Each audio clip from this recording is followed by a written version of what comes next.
Sejam todos muito bem-vindos. Começa agora o Jornalismo em Pauta aqui no Grupo Séries de Comunicação, nesta manhã de domingo, Dia do Agricultor. Obrigado sempre pela sua audiência. Sou Felipe Keller, Grupo Séries de Comunicação com a equipe de jornalismo, sempre debatendo os fatos de destaque, o que gerou grande repercussão nesta última semana. O Jornalismo em Pauta sempre com oferecimento da Stara, evolução constante. Estamos ao vivo e aqui presente na Séries AM 1440, também na Positiva FM 90.9 e, é claro, em vídeo na página do YouTube do Grupo Séries de Comunicação. Da esquerda para a direita, está aqui comigo hoje para debatermos os fatos que geraram grande repercussão. Daiane Gissen, também Jéssica Gomes, Odair Leff, a Tailine, que está na técnica aqui fazendo a parte operacional do programa Jornalismo em Pauta. Muito obrigado aí aos colegas. Vamos trazer já a primeira pauta de hoje. Aliás, pautas internacionais. Depois vamos debater mais a fundo assuntos nacionais e também assuntos ou pautas aqui do estado e também da nossa região.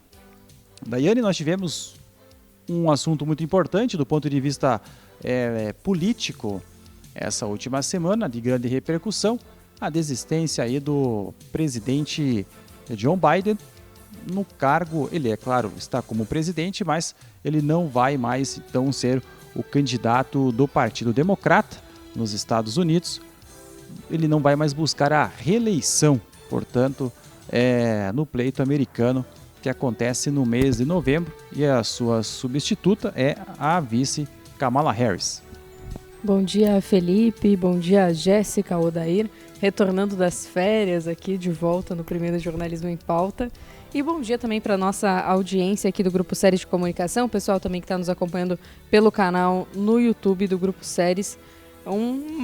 Já estava aquele clima de apreensão, né, que a gente comentou no último programa, de saber se ele iria continuar ou não na caminhada presidencial, né? A gente comentou até que seria uma questão muito pelo ego, né, de ter que admitir que não tem mais a capacidade de seguir com 4 mandatos. E ele... 4 mandatos, não, 4 anos. E então ele acabou desistindo e indicou a vice Kamala Harris para esse pleito. Eu não sei, Felipe, se a vice dele tem capacidade de realmente enfrentar o Donald Trump no mesmo patamar, né? Porque tem todas as questões. Ela seria a primeira mulher presidente nos Estados Unidos e também tem todas as questões de que nesses 4 anos em que Joe Biden esteve à frente da presidência, muito pouco se falou em Kamala Harris. Então, talvez isso vai ser um ponto negativo para ela nessa campanha. Mas ela está com vários apoiadores, né, Felipe? Porque ela apareceu em uma semana, não apareceu em 4 anos, né? Praticamente ela é, então, o nome aí preferido dos democratas. Vai ter aí no próximo mês, então, a convenção do partido e vai definir ela e também a expectativa de quem vai ser o seu vice nessa eleição aí disputada lá nos Estados Unidos. Nome surpresa, Jéssica Gomes, Odair, estão voltando de férias. Sejam bem-vindos novamente aqui no Jornalismo em Pauta. Obrigado, Felipe. Bom dia Daiane, Odair, aos ouvintes.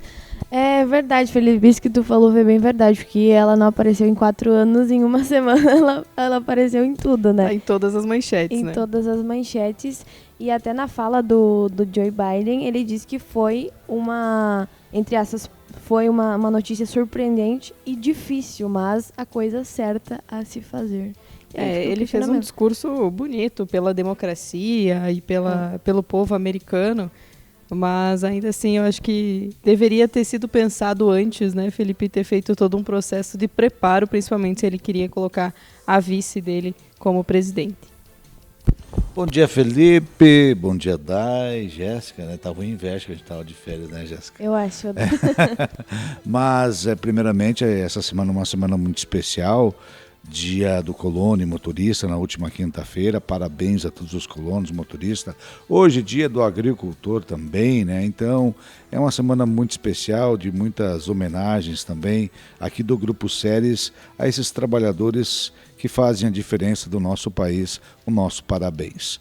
Essa questão, como a Day falou muito bem, Felipe, agora o Biden resolveu que não teria mais condições. Eu acho que o ego dele no início falou mais alto, ou de repente pensaria que ganharia fácil, e ele viu que isso não ocorreu e agora desistiu, fugiu da raia. É lamentável, acho que é pontos negativos para a sua campanha. Então, a gente vai ter mais debates lá nos Estados Unidos, em outras emissoras. Né? Mas até me surpreendeu o percentual, acho que estava 49 a 46, se eu não me engano, a última pesquisa. A diferença até não é tanto assim. Nesse quesito me surpreendeu essa pesquisa de 49 a 46. O páreo ali vai ser bastante disputado, né? A eleição americana se define ali nos estados chaves, né, que tem os maiores números de delegados, porque lá nos Estados Unidos cada estado americano tem uma quantidade X de delegados. Uns estados têm mais, outros estados têm menos, mas ele tem ali uns 10, 11 estados que, se você vencer, você praticamente vence a eleição. Às vezes... Isso significa também, obviamente, uma resistência ao Trump, né, que tem um discurso forte, muito forte. Ele tem seus ideais, mas também parece que não é aclamado pela maioria, porque você lançar uma candidatura como foi o do Biden e agora lançou a vice, desistiu, obviamente teu oponente sobe na disputa, e não está ocorrendo isso nos Estados Unidos.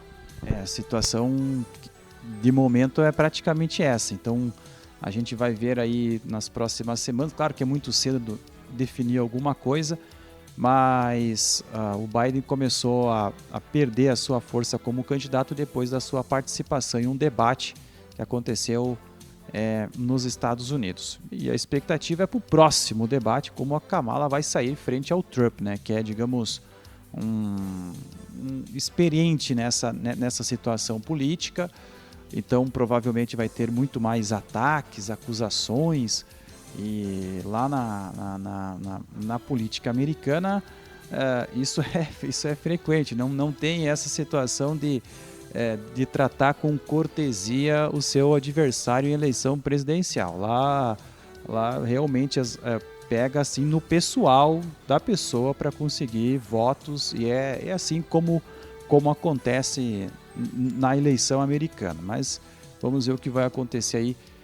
Claro que teve aquele boom, né? A Kamala Harris, mulher de meia idade, sorridente fácil, filha de imigrantes jamaicano e indiano. Tipo assim, a mídia que é mais pró-Biden adorou a Kamala Harris, né? Vê como uma política fácil, digamos assim, uma política do bem, mas ela vai ter que encarar o Trump, né, que é um personagem na política que faz provocações, ele sabe como ir para um debate, e aí, como que vai ser esse comportamento frente ao Trump, porque ela vai ter que mostrar muita força nisso. E é claro que a gente sabe que o Trump não veio meio que para perder, ele veio para vencer essa eleição, então vai ser bastante disputada e muito interessante, né? Do ponto de vista para quem gosta de política, as eleições americanas é um prato cheio. Vai ser um debate muito interessante de acompanhar, e ao mesmo tempo em que ela tem esse apelo dos democratas, ela também vai sofrer bastante resistência, né, Felipe? Então vai ser uma campanha bem interessante de se acompanhar, e também já serve um pouquinho de um termômetro aí porque a gente vai acompanhar aqui no Brasil com as eleições presidenciais também daqui 2 anos. Fazer prognóstico eleitoral é difícil agora nos Estados Unidos, mas hoje na Venezuela tem eleição presidencial, isso mesmo, os venezuelanos vão às urnas. Nicolás Maduro, de 61 anos, vamos colocar o rol presidente ditador? Vamos mencionar isso do ponto de vista... existem meios que colocam como presidente, outros colocam na análise política como ditador. Eu coloco como ditador, né, do ponto de vista do contexto histórico recente da Venezuela. Fazendo uma análise, né, Felipe? Essa é a palavra que a gente até viu em reportagens o presidente, mas eu também vi em outras reportagens o texto sendo o ditador, né? Então, enfim, é uma situação muito editorial de cada meio de comunicação, mas eu não consigo ver ele como presidente falando em democracia, enfim. É um pouco complicado o assunto na Venezuela. Ele vai concorrer então com a ex-diplomata Edmundo González Uricha. Então o adversário do Nicolás Maduro. Ele falou que se perder vai ter banho de sangue na Venezuela. A gente sabe que na Venezuela o atual governo, né, o Nicolás Maduro, ele controla o sistema na prática. Aí envolve polícia, envolve os militares, envolve parte importante do judiciário em esfera federal. E o sistema eleitoral entra junto, né? Então a gente sabe que pode ter aí algumas desvirtuações aí nesse caminho para definir as eleições na Venezuela, mas dá para ver nas imagens que há uma divisão assim popular bastante grande na Venezuela, né? Mas você acha que o Maduro ele corre risco de perder a eleição, Felipe? Com ele no poder, com o sistema já corrompido, acho muito difícil daí, muito difícil, impossível. Ele afirmou isso aí. É impossível, é impossível. Eu até me surpreendi assim, presidente, não é ditador. Ditador não perde eleição, né? O Putin não vai perder eleição. Na Bielorrússia, o presidente atual não vai perder eleição. O Nicolás Maduro não vai perder eleição. Então, é bastante complicado esse aspecto. A gente fica triste, né, pelo povo, né? Porque ali em Carazinho tem várias famílias venezuelanas, né, que fugiram da fome, literalmente, fugiram da pobreza. Justamente, e uma situação, né, que o pessoal sai em busca de novas oportunidades, né, em um país que não se tem mais, praticamente, é para se dizer que se perde a esperança, né, Felipe, principalmente por parte do povo. E, inclusive, essa semana a gente teve aquela situação constrangedora, né, da crítica do presidente brasileiro com relação às eleições, e no fim foi o Supremo Tribunal Eleitoral decidiu que não iria mandar ninguém para as eleições, acompanhar as eleições venezuelanas, depois do presidente Maduro ter dito que as eleições brasileiras não são auditáveis. Então ainda tem essa rusga entre os países, né? Eu achei interessante que alguns colegas da grande mídia utilizaram em tom bolsonarista e botaram Bolsonaro no meio. Não tinha nada a ver com a história, né, Felipe? Nossa, a gente tem grandes jornalistas na esfera política que admiro, mas tem alguns aí que, poxa, eu não sei como a faculdade de jornalismo trabalha isso, viu, Jéssica? Gostaria de saber, porque realmente chama muito a atenção alguns títulos jornalísticos do ponto de vista editorial, né? Enfim, a gente sabe que tinha uma vez uma brincadeira, Altair, de que 80% dos jornalistas eram de esquerda. Daí o cara respondeu assim, mas só? Mas só. Mas existem, sim, jornalistas com uma posição diferente. Viu? Existe, claro. Existe sim. Eu acho que existem bons jornalistas que têm pensamentos críticos, indiferente do governo. Acho que isso é muito importante frisar. Mas existem também... O bom jornalista é aquele que busca a veracidade dos fatos. Simples assim. É, isso aí. Exato. E eu acho que para ser jornalista precisa ter um olhar crítico e um lado crítico em tudo que tu vai fazer. Se você começar a passar os olhos assim e não ter o lado crítico também, se perde muita coisa. Às vezes tu tem que tomar cuidado quanto a isso, né? O lado crítico às vezes é até o lado pessoal. Então você tem que buscar sempre a veracidade dos fatos. Às vezes não é bom de grado de um lado nem de outro, mas é a verdade pura e simplesmente. Mas chamou a atenção do ponto de vista político o Nicolás Maduro criticar o sistema eleitoral brasileiro, né? E criticar diretamente agora, de repente, entre aspas, o seu amigo Lula, né? Enfim, então ficou uma coisa... E aí, para algumas análises jornalísticas, colocaram o Bolsonaro no meio.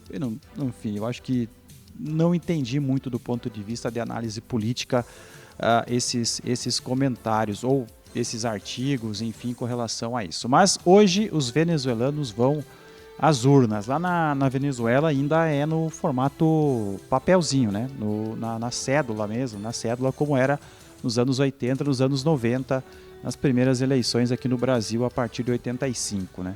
Antes das urnas eletrônicas. Então, antigamente se pegava os malotes, né? E jogava na mesa e era... Só para você falou isso, eu me lembro, Felipe, a gente acompanhou as eleições aqui, acho que a última até que foi desse sistema foi em 94, se eu não me engano. Ou foi de 88, agora não me lembro, não, foi em 96. Ou 96 ainda. Aqui em 96 já era urna eletrônica, 96, na eleição municipal? Agora boa pergunta que eu não me lembro. Mas eu me lembro que a gente varava a noite ali, acompanhando as transmissões, o Grupo Séries, era voto por voto. Era literalmente a jornada política. Uma jornada política. E ali ficavam, no Nenão, ali todas as urnas em cima, eram tipo mesas escolares, ali ficavam e tinha os apuradores, né? Era quase duas pessoas por mesa ali contando os votos. Um para o Felipe, um para Dai, um para Dai e para o Felipe, e aí se somava tudo manualmente. Era assim feita a contagem. E aí você falava, bora, perdi a conta e agora? Vai tudo de novo. Tudo de novo. Tudo de novo. Tinha que ter uma confiança também, né? No profissional que estava fazendo. Impressionante. Opa, faltou o microfone. Se falar no microfone, melhora. Melhora, né? Tinha que fazer a contagem, daí vem o colega, contou diferente, tem que vir mais um para contar de novo. E aí, hoje em dia, a cobertura jornalística ia se estendendo até... Mas ia até 2, 3 horas da manhã, até seguia. Terminar. E todo mundo que estava trabalhando ali também.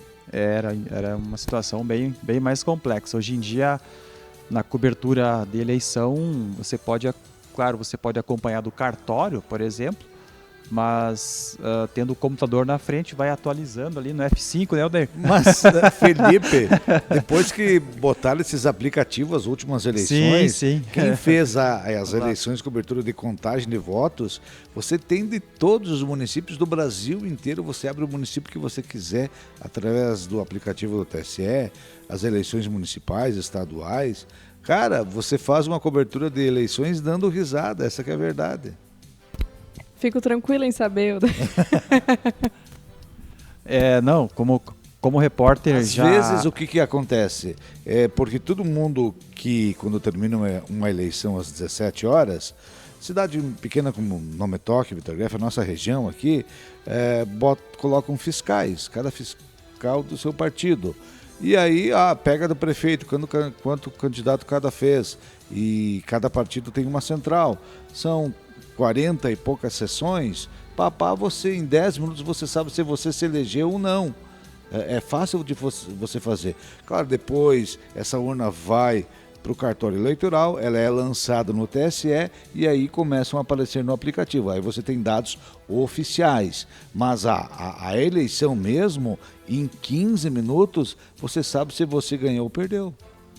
Dá uma diferença de épocas bastante grandes. Tanto é que a gente fez assim nas últimas eleições. A gente também acompanha, porque ali no 7 tem acho que 4 ou 5 sessões. Aqui no Girassol também, no Solano também. Então, em 4, 5 colégios eleitorais, você já sabe mais ou menos quem ganha eleição em Nometoc. Na última eleição, no segundo turno, era 8 horas antes das 9 horas, a gente já tinha toda a cobertura pronta, né, Alder? Na eleição presidencial do segundo turno, para governador também, isso envolvendo o Brasil inteiro, o estado inteiro. Então, na região aqui, na nossa 17ª zona eleitoral, são um pouco mais de 20 mil eleitores, os 5 municípios, então isso quer dizer que em uma hora e meia... Tem na Industrial, No Santo Antônio, aqui nas escolas que eu há pouco citei, Felipe, é só a questão de sair impressão da urna, que é colocada exposta lá na sala, você tem o resultado da tua eleição. Já tem o resultado. Então a situação é bastante dinâmica nos dias atuais. Falamos de eleições nos Estados Unidos, eleição na Venezuela, que acontece hoje. Esperamos que não aconteça nenhuma loucura lá na Venezuela com relação à violência. Pode ser que ocorra protestos, mas que transcorra na maior paz possível no dia de hoje. Claro que vai ter uma atenção da mídia internacional também sobre a Venezuela e o que vai acontecer no país no dia de hoje. Seguimos aqui pelo Brasil, porque na última quinta-feira foi comemorado oficialmente a chegada dos 39 imigrantes alemães ao Brasil. Estão comemorando os 200 anos da imigração alemã aqui no Brasil. Nesses últimos meses foram 200 anos da imigração alemã, 150 anos da imigração italiana e 75 anos da imigração holandesa. É isso, né? Isso, só que a imigração holandesa do 75 é específico em Nome Toque. No Brasil, um pouco antes até. Um pouquinho bem antes. Bem antes. Teve holandeses na época da colonização. Na colonização, que já chegaram aqui no Brasil. Aliás, teve até guerra ali entre a monarquia portuguesa e holandesa em Pernambuco, né? Exatamente, também teve essa questão ali.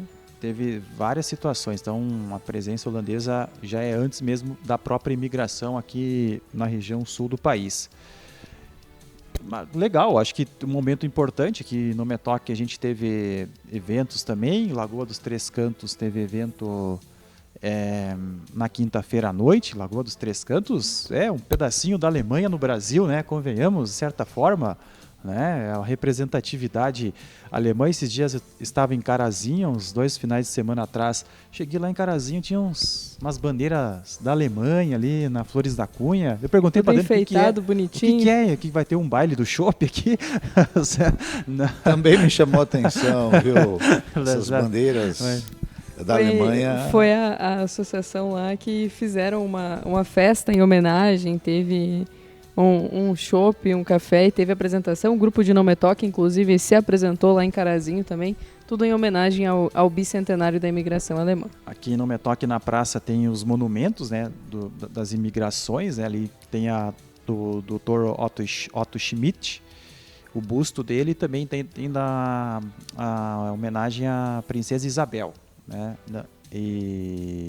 então também tem essas homenagens referentes à imigração alemã aqui em Nome Toque, claro, mas também em outros municípios da região que tem essa associação vinculado à imigração, né, dos imigrantes que vieram até aqui, formaram as suas comunidades, enfim, formaram os municípios aqui no norte do estado do Rio Grande do Sul, né?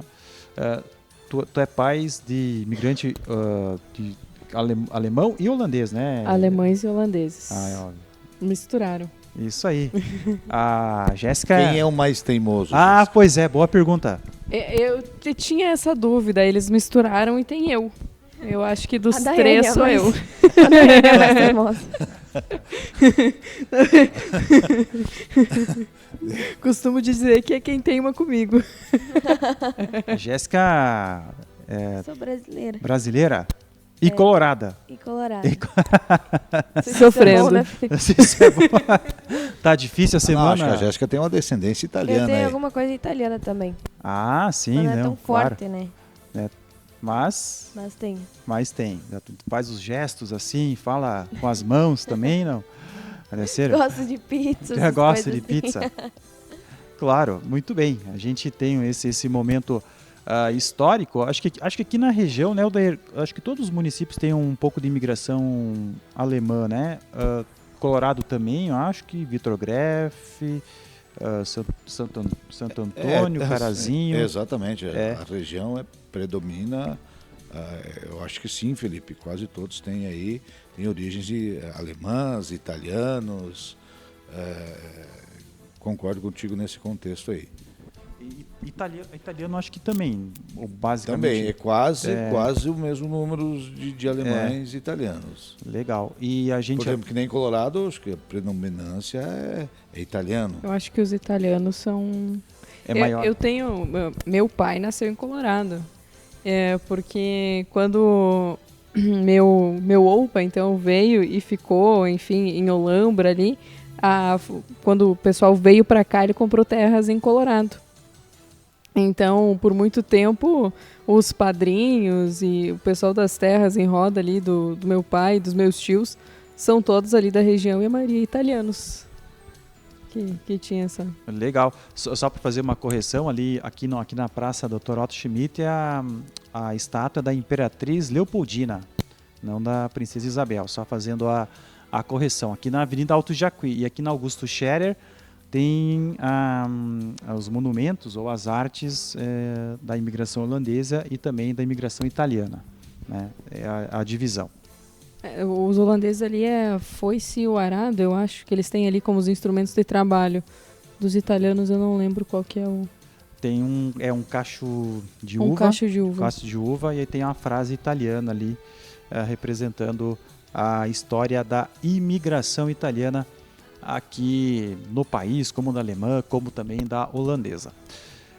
Muito bem, nesta semana o governo federal anunciou que vai congelar 15 bilhões de reais da sua receita, ou seja, é dinheiro que vai ficar no cofre. Inclusive, toda essa movimentação aí do governo, o dólar chegou a 5,65 na quarta-feira, 5,65 na quinta-feira. É aquela história da receita ser menor que a despesa.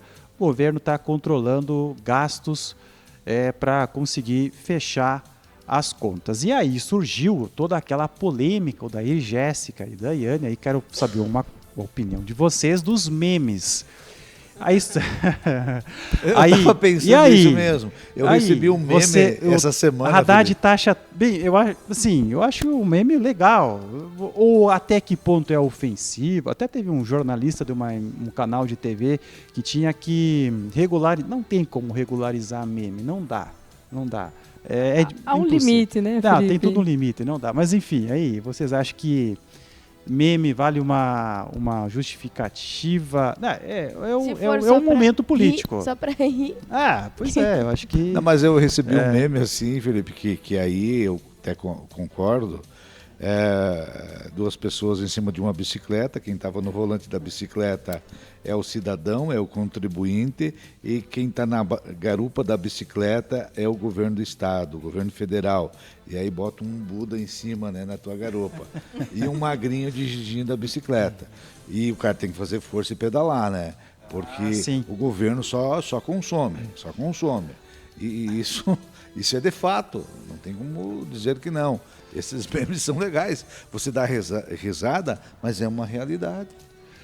Então, o que aconteceu? O ministro da Fazenda, o Fernando Haddad, virou taxa tudo, já que o governo busca impostos para ter uma maior arrecadação. Não é apenas pela base da produção econômica, mas o governo tenta criar vertentes para arrecadação. E aí, enfim, aí são situações que a política apresenta. E da democracia tem disso, né? Quem é governo, tem aquela frase, quem é governo é vidraça. Então pode surgir sim nas redes sociais, a oposição alimenta ainda mais, porque acaba pegando moda mesmo e é feito. Então isso realmente chama atenção. No jornalismo é muito comum as sátiras, né? As charges, né? As charges, e isso nos jornais impressos é muito comum as charges, né?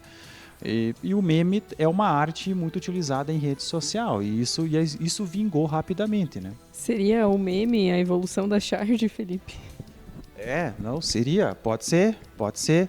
Porque tem muitos que são realmente inteligentes, né? Tem muitas charges que quando a gente lê, por mais que tenha aquele humor por trás, te faz pensar muito sobre o que está acontecendo. E tem muitos memes que são exatamente isso. E eu acho que é isso que faz a diferença, né? De você manter o humor político fazendo uma crítica sem ofender, né? Existe esse limite em ambos os meios. E tem várias frases criativas. Então é pegado, por exemplo, nomes de filmes, né?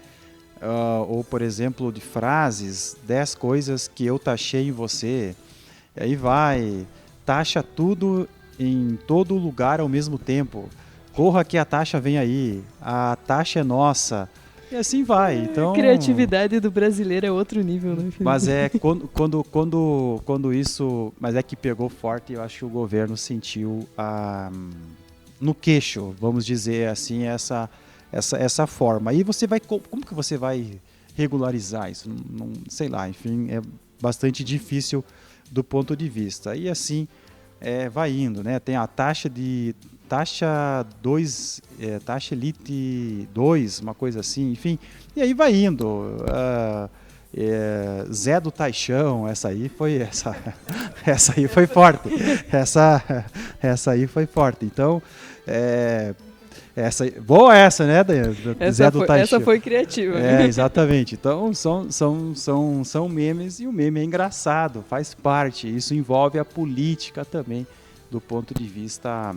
o que não pode, por exemplo, aquela charge lá da Folha de São Paulo, que tem lá uma família no telhado.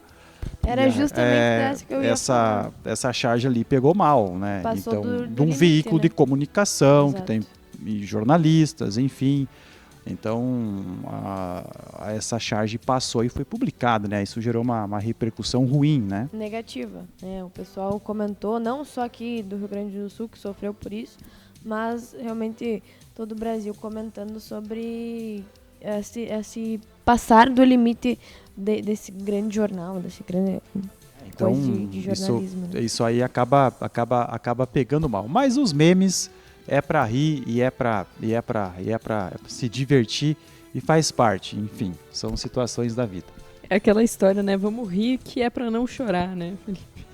E aí fica aquela coisa, né, para o governo se ligar com relação ao arcabouço fiscal, né, que é para cumprir a meta fiscal e não gastar muito mais do que a receita. O que acontece? A receita até aumentou, mas a despesa ainda é muito maior que a própria receita. E aí o governo tenta taxar ou, claro, criar impostos para equilibrar um pouco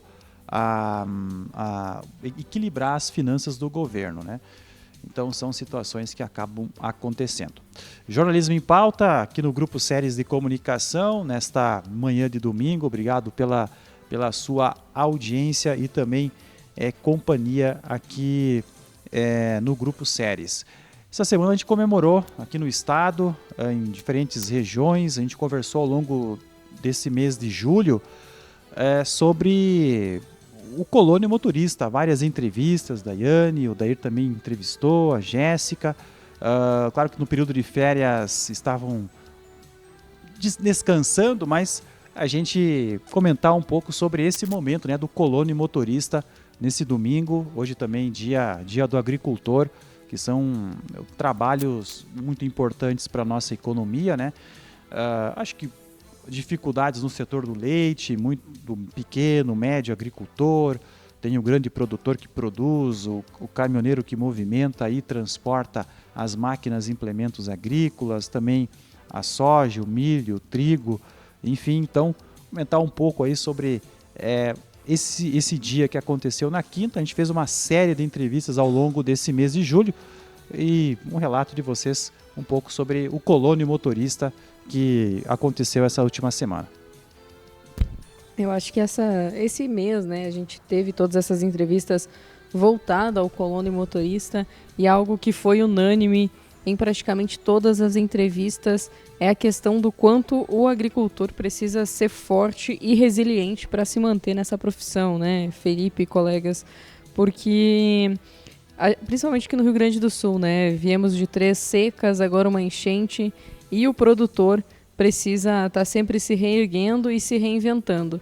E da mesma forma vem o caminhoneiro, aquele que transporta o alimento, que entrega o alimento, que por vezes teve que sofrer com o aumento no diesel, com as dificuldades de transitar, com todas as enchentes, estradas bloqueadas, muito tempo parado também fora de casa para conseguir levar alimento. Então, acho que isso demonstra a força e o quão essencial ambas as profissões são aqui no nosso país. E acho que essa foi a principal pauta unânime, assim.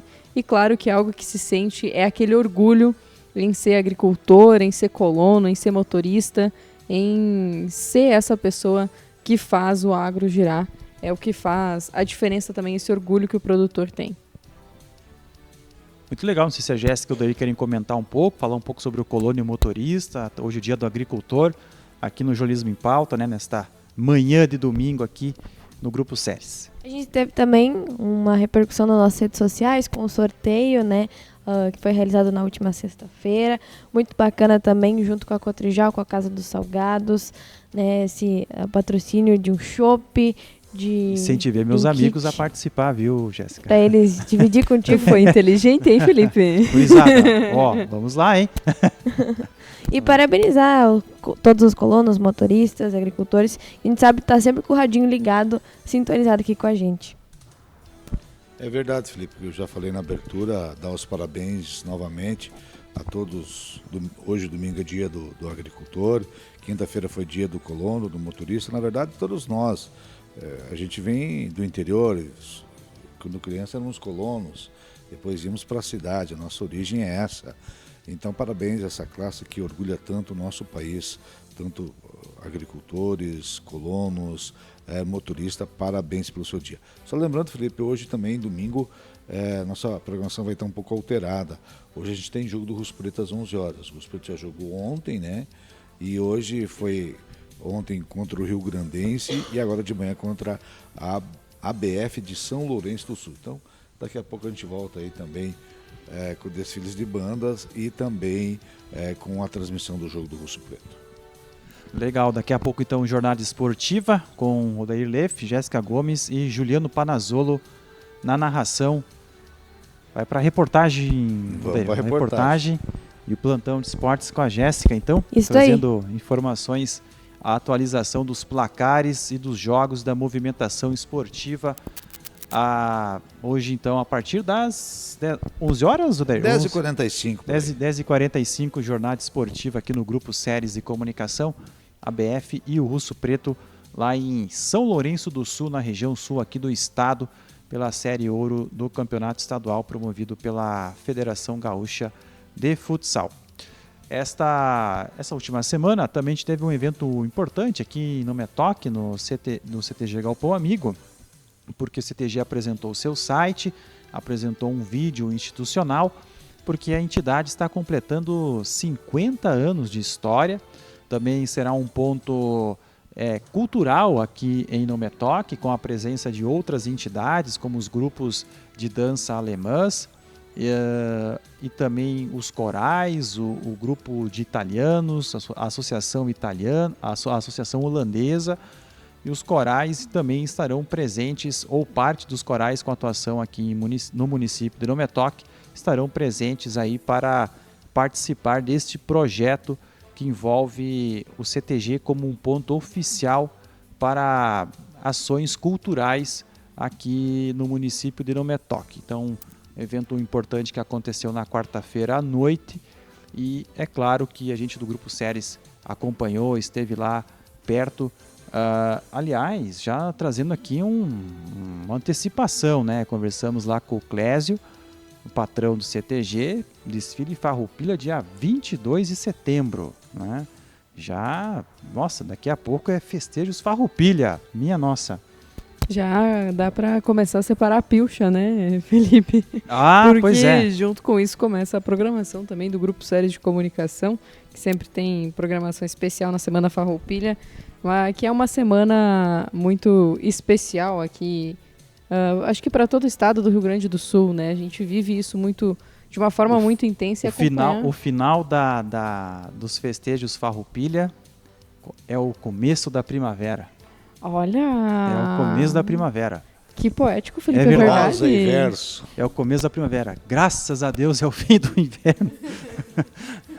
Né, Jéssica? Tu gosta de frio, Jéssica? Tu gosta de frio? Não gosta? Frio. Então, eu não gosto, por isso é. que eu nasci na primavera. Ah, viu? Eu nasci no Olha que início. bonita. Eu nasci no inverno, mas não sou muito, digamos, do frio. Mas enfim, são situações que acabam... Bem que essa última semana não fez muito frio, né?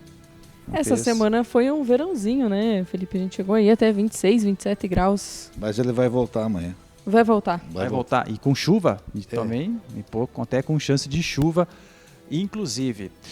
Jornalismo em Pauta, a gente chega na reta final já do programa, agradecer a sua audiência, a sua companhia, e vamos para as considerações finais. Quer fazer um desabafo esportivo essa semana, Jéssica? Considerações finais? Não vamos nem lembrar, né, Felipe? vamos deixar essa. Tem os Jogos Olímpicos. Tem os Jogos Olímpicos. Tu gosta de algum esporte diferente que tu assiste? Ah, a Olimpíada, legal. Tem ginástica artística. O voleibol, a ginástica artística eu acho muito bacana também. A Rebeca, que tem natação, que é sensacional. É legal também. Bom demais. Gosto de assistir. A Olimpíadas, pra mim, sempre é muito bacana de acompanhar. Legal, são várias modalidades esportivas. Quer finalizar falando mais algum comentário? Vou desejar um bom domingo. Daqui a pouquinho a gente está de volta com a jornada esportiva, a partir das 10h45, mais o jogo do Russo Preto. E um bom restinho de domingo a todos. Boa semana. Até mais. Beleza. O Dair? Aquele abraço, já tinha dado tchau, vamos dar tchau de novo aí. Claro. Até a semana que vem, Felipe. Daiane? Desejar um ótimo final de semana e vou deixar aqui como dica de filme, Felipe, um filme que é lá de 2016, se chama Farol das Orcas. Conta a história de um menino que tem autismo e ele gosta muito de orcas, de baleias, desses animais. E para ajudar o menino então a desenvolver essa capacidade emocional, a mãe leva ele para a Patagônia para desenvolver toda essa questão que ele tem com relação ao autismo, porque um guarda florestal que ele assiste muito na televisão, então consegue ajudar ele a ter essa conexão. O filme é O Farol das Orcas, está disponível na Netflix. É um filme bem emocionante que vale a pena, principalmente se você gosta dessa área marinha, de orcas e tal. É um filme muito bonito. E desejar, claro, um ótimo final de semana. Logo mais a gente está de volta para mais uma semana. Legal, obrigado também a Tailine, que está na parte técnica, na parte operacional. Muito obrigado, o Jornalismo em Pauta sempre com a presença e apoio da Stara Evolução Constante. A gente agradece imensamente a sua audiência nas séries AM, Positivo FM e também na página do YouTube do Grupo Séries. Aquele tchau tradicional para quem está nos assistindo. Até o próximo domingo. Valeu, tchau!